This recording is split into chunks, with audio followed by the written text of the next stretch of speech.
The Tree of Absolute Freedom.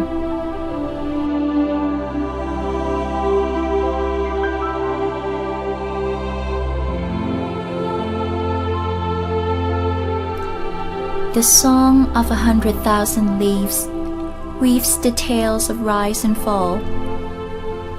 It is the whistling sound of fact, of living life, swung and vibrated by fate. Beneath its big umbrella, under the shelter of the glittering leaves, the real freedom has searched the way out of the embrace of rise and fall, and finally, the door of absolute freedom was opened.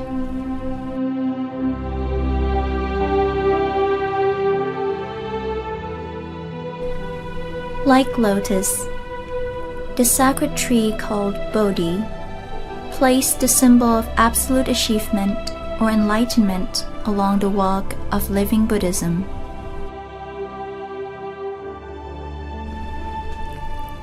Because the supreme enlightenment that turns former Prince Siddhartha to be the Supreme Lord Buddha had happened under the umbrella of this big tree, yes, through the venue of meditation, along the middle way, or Majjhimaka in Pali language, beneath the shelter of 100,000 leaves with none of the instructor, the supreme enlightenment has been achieved, all by only him. Before the coming of the Buddha statue, this sacred tree called Bodhi, or Vajraprukh, or Asattaprukh in Sanskrit, plays the role as a kind of satya. The reason being that none can imagine the real Rupakaya, or the physical body of the Lord, because the state of the Buddha is the unity of the two important bodies, the Rupakaya, or the physical body, and the Dhammakaya, or the body of enlightenment, which is possible only through meditation.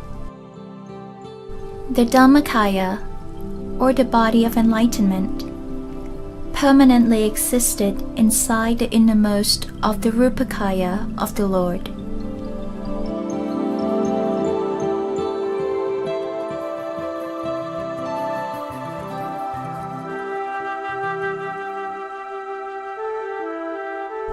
And it is the Dhammakaya that changed former Prince Siddhartha to be the Lord Buddha.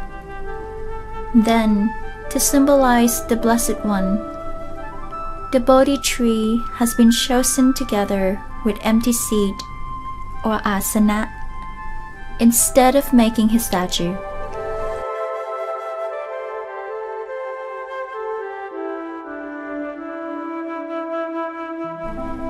The Bodhi tree symbolizes not only the absolute freedom, but the big curved shade also symbolizes the universe, enwrapping all beings in the ever-flow of rise and falls that the Blessed One seeks the way out.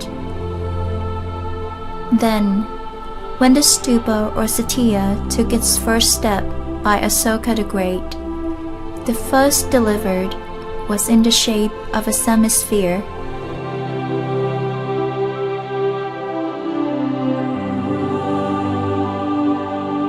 The place or building which looks like a small hill to keep the remains of kings or of the very important people is called stupa in Sanskrit and tupa in Pali.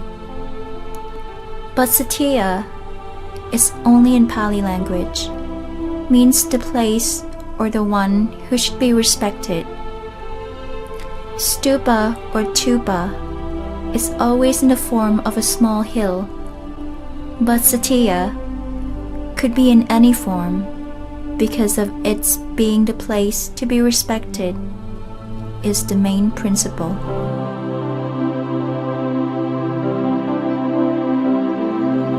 Let's look back at the first step of history of this sacred building. From Bodhi tree to the dome of Sanji, in the very first meaning, the dome represents the whole universe, and the topmost of the Bodhi tree turned to be the Hamika, or the Vajra Asana, aimed to emphasize the enlightenment. The Bodhi tree had been developed to be the parasol above the Vajra Asana, or the seat of the Lord Buddha. It is to announce that sitting upon the Vajrasana, under the shade of the Bodhi tree, the former Prince Siddhartha conquered the whole universe, and the way to free himself from the frame of the universe and from the everflow of rise and fall to achieve Majjhimaka, or the middle way, by meditation. The middle way, or Majjhimaka, is the principle of the Supreme Truth. It should be from Majjhimaka and through Majjhimaka. It is represented as the radius perpendicular to the basement. It is from the elevation of human, up and up, until creating the supreme gate opening to the absolute freedom. From stupa or satya, it should be said that it is the inside-out art. It is not only the art of philosophy or the art of truth, but also the capacity to turn the invisible to be the visible one. And in the very first time, the process to create and to build the sacred building must be done with great care. It is believed that at the time Sanji was released, there were still Arhants, or the one who could attain the highest truth, and the most important one is sage Upagupta, who gained high respect from Asoka, the greatest emperor of ancient India in Maurya dynasty. Then the coming of Sanji should be from meditation, through meditation, and by meditation.